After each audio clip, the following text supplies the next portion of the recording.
नमस्कार दोस्तों, आज हम लोग कुछ थ्योरेटिकल क्वेश्चंस डिस्कस करेंगे प्रोडक्शन, जिसमें कि मेनली बिल्डिंग का टॉपिक डिस्कस करेंगे आज। तो चलिए स्टार्ट करते हैं। हमने इसके लिए एसएससी जेईई के प्रीवियस ईयर क्वेश्चंस लिए हैं, तो शुरू करते हैं। पहला क्वेश्चन है अपना, in helium arc welding the electrode is made up of. तो देखिए, हीलियम आर्क वेल्डिंग में इलेक्ट्रोड किसका बना रहता है? टंगस्टन का। देखिए, दो तरह की इसमें वेल्डिंग रहती है। एक रहती है टीआईजी वेल्डिंग और दूसरी है एमआईजी वेल्डिंग। तो यह है टंगस्टन इनर्ट गैस वेल्डिंग। तो इसमें इनर्ट गैस हीलियम होता है और जो इलेक्ट्रोड रहता है वो टंगस्टन का रहता है। फिर दूसरा क्वेश्चन है, विच of the following medium welding process uses the non consumable electrode.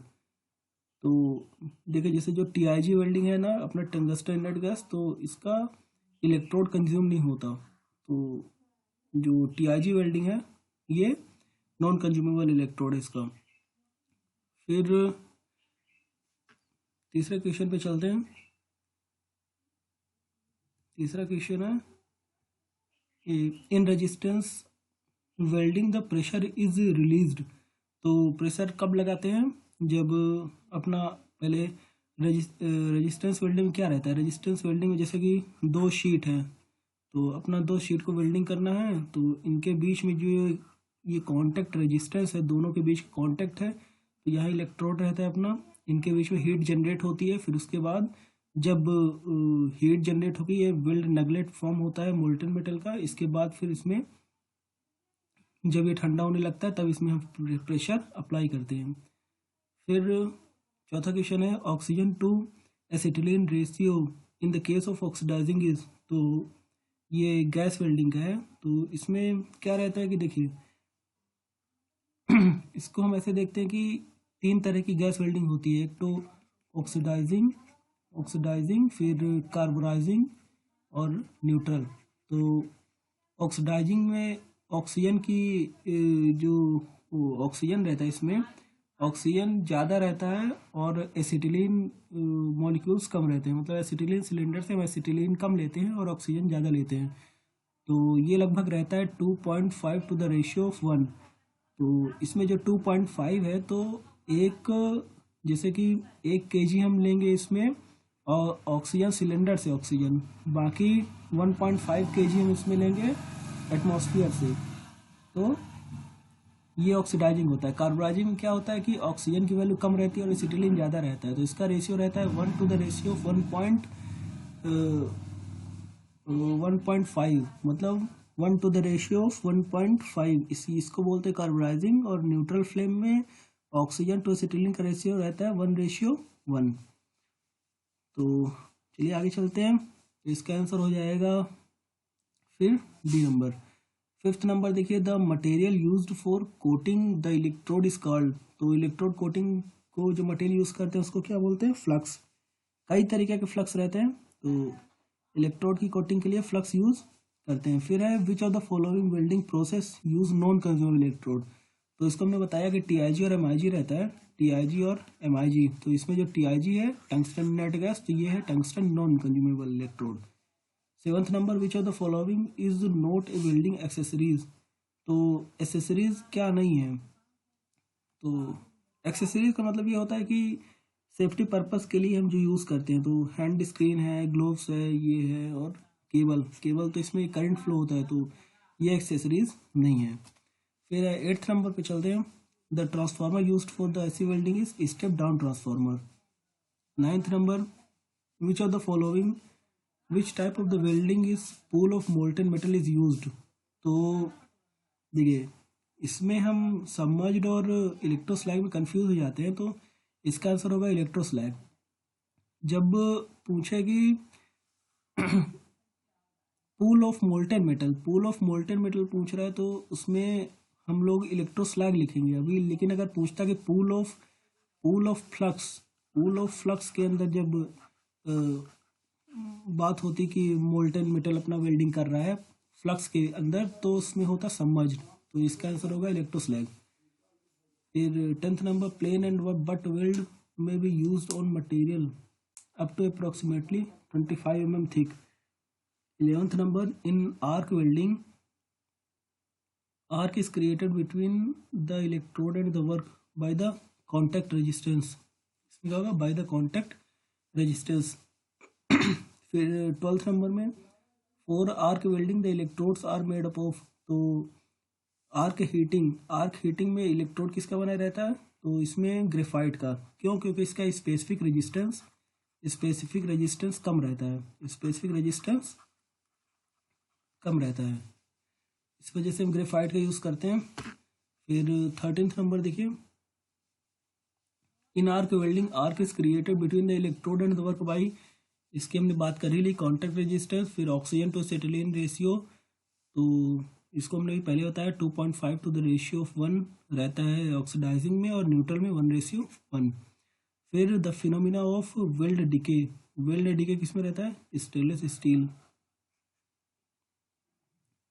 16 number देखिए, प्रोजेक्शन वेल्डिंग इज.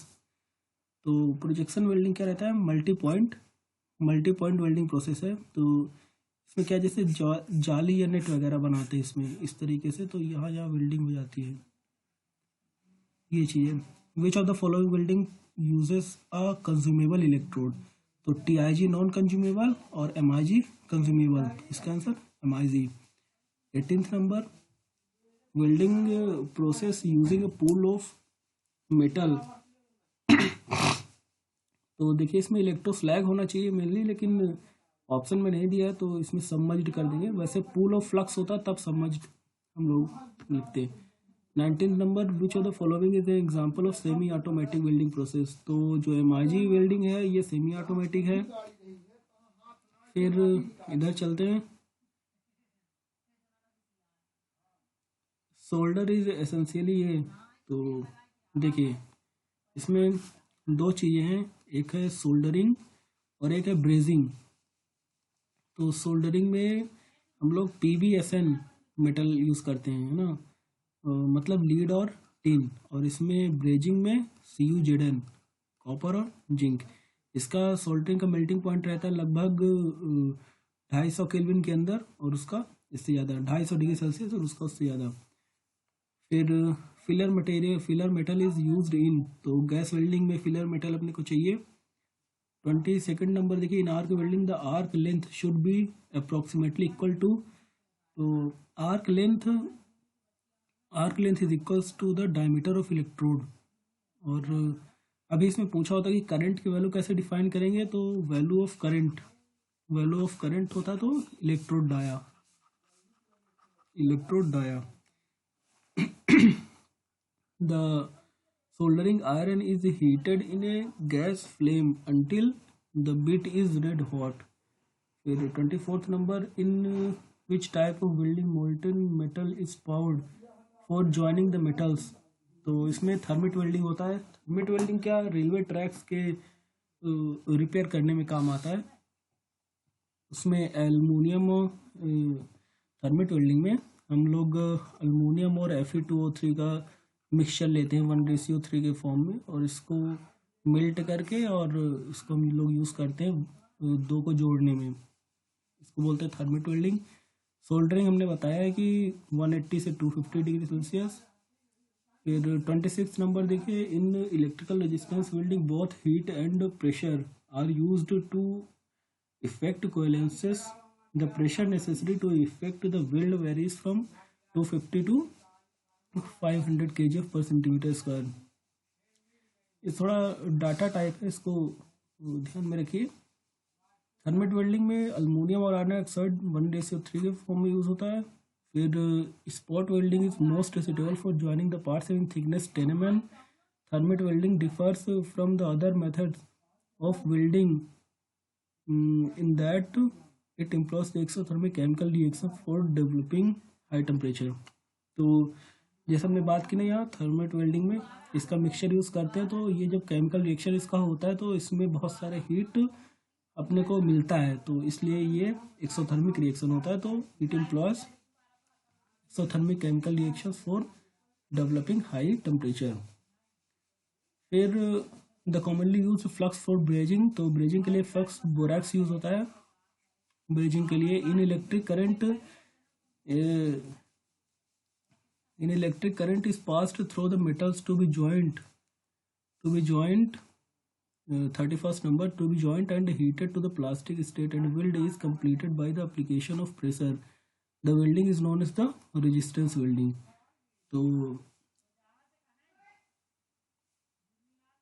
तो जैसे इसमें दिख रहा है ना, electric current is passed through the metals to be joint and heated to the plastic state. तो हमने ये बात किया ना, जैसे दो मटेरियल है तो इन दोनों के कांटेक्ट पे करंट पास करते हैं, तो ये कांटेक्ट रेजिस्टेंस की वजह से यहाँ हीट जनरेट होता है, फिर उसके बाद प्रेशर अप्लाई करते हैं, फिर तो वेल्डिंग होता है। तो ये है रेजिस्टेंस वेल्डिंग।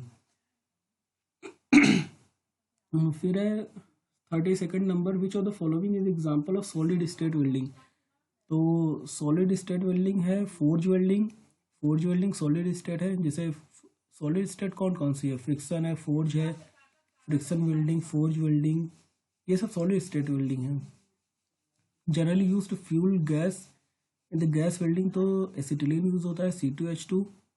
फिर 34th number, spot welding, projection welding और the seam welding is belong to the which category. तो स्पॉट वेल्डिंग, ये सब सीम वेल्डिंग, ये सब रेजिस्टेंस वेल्डिंग है, ठीक ना, इलेक्ट्रिकल रेजिस्टेंस वेल्डिंग। इधर 35th number, electrode used in the TIG, तो टंगस्टन नेट गैस नाम से पता चल रहा है। आर्क वेल्डिंग एम्प्लॉयड फॉर, इसमें temperature generated in the order of arc welding temperature generated. तो आर्क वेल्डिंग में टेम्परेचर जनरेट होता है लगभग 3500 होना चाहिए।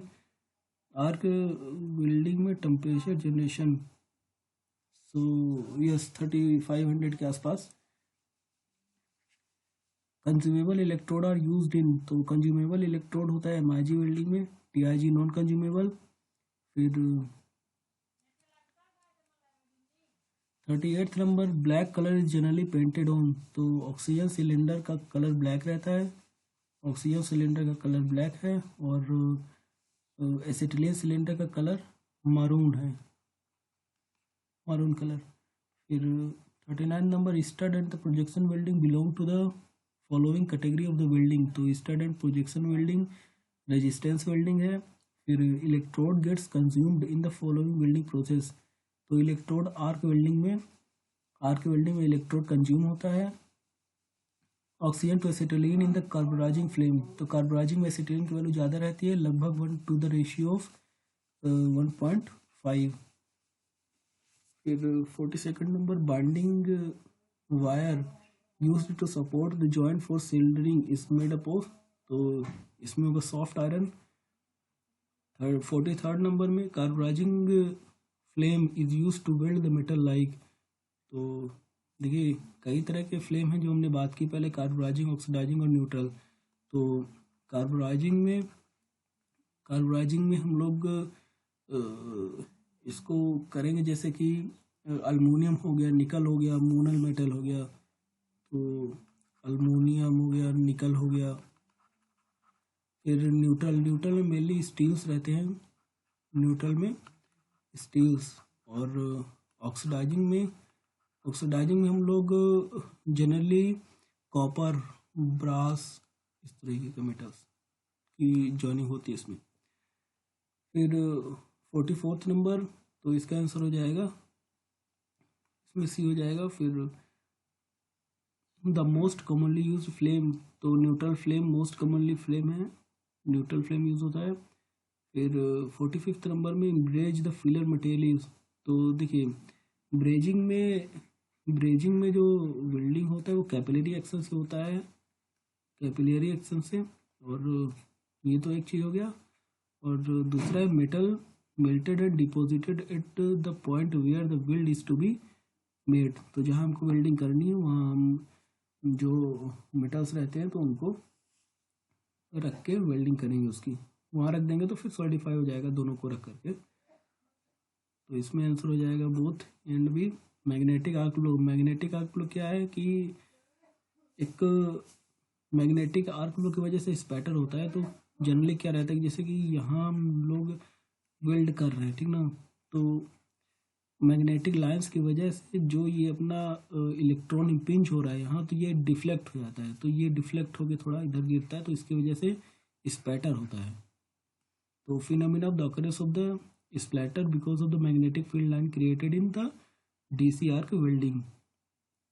तो डायरेक्ट करंट इसमें वेल्डिंग में हम लोग को ये देखने को मिलता है। 47th नंबर में देखिए pre heating is essential in welding of. तो प्री हीटिंग हम लोग करते हैं कास्ट आयरन में।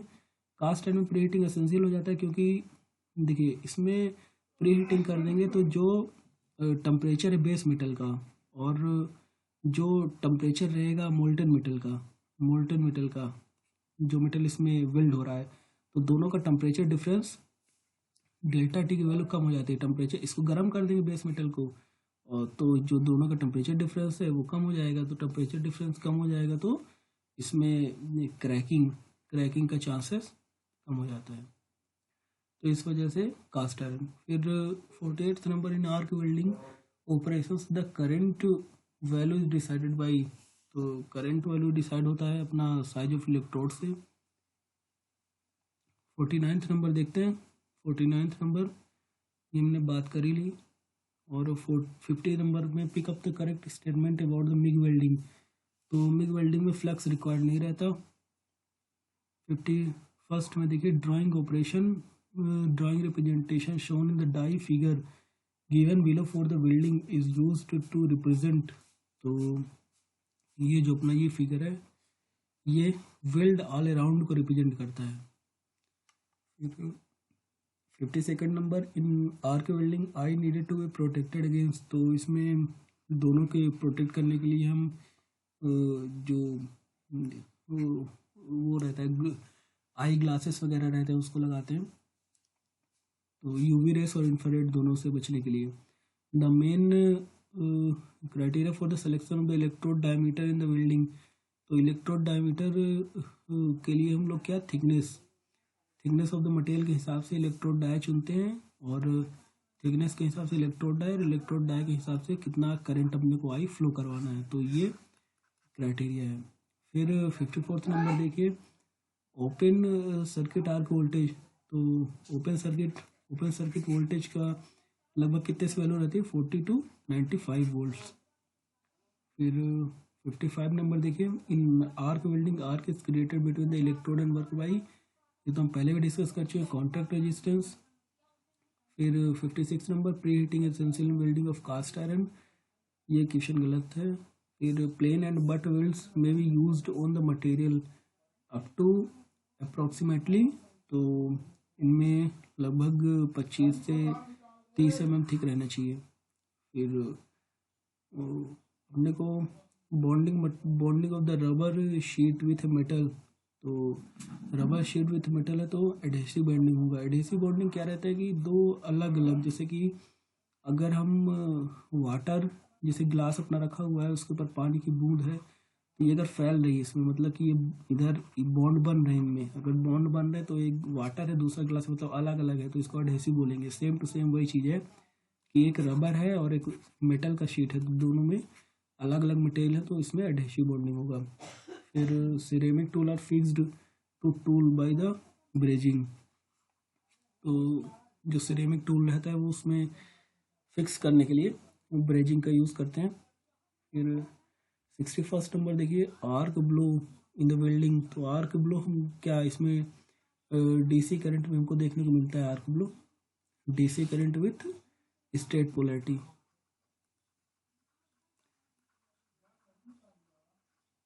स्ट्रेट पोलैरिटी में 60 स्ट्रेट पोलैरिटी क्या होता है, जैसे कि अपना ये वर्क पीस है तो वर्क पीस कनेक्ट रहता है।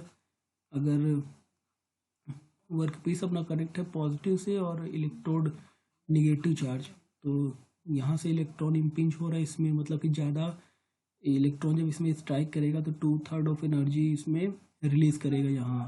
तो अगर ये अरेंजमेंट रहता है मतलब वर्क पीस पॉजिटिव रहता है इलेक्ट्रोड, और जो अपना इलेक्ट्रोड है पॉजिटिव पे कनेक्ट रहता है और इलेक्ट्रोड अपना निगेटिव चार्ज है, तो इसको स्ट्रेट पोलैरिटी बोलते हैं। फिर ड्यूरिंग सोल्डरिंग, तो सोल्डरिंग के वक्त क्या होता है कि joint area must be clean and the close fitting. Joint area must be clean and close fitting. And 63rd number oxygen cylinders are the seamless steel cylinder, oxygen cylinders are seamless steel cylinder. फिर 64th number, which of the following method is generally not used in welding of chromium molybdenum steel, तो इसका acetylene. तो आज के लिए इतना ही, thank you so much.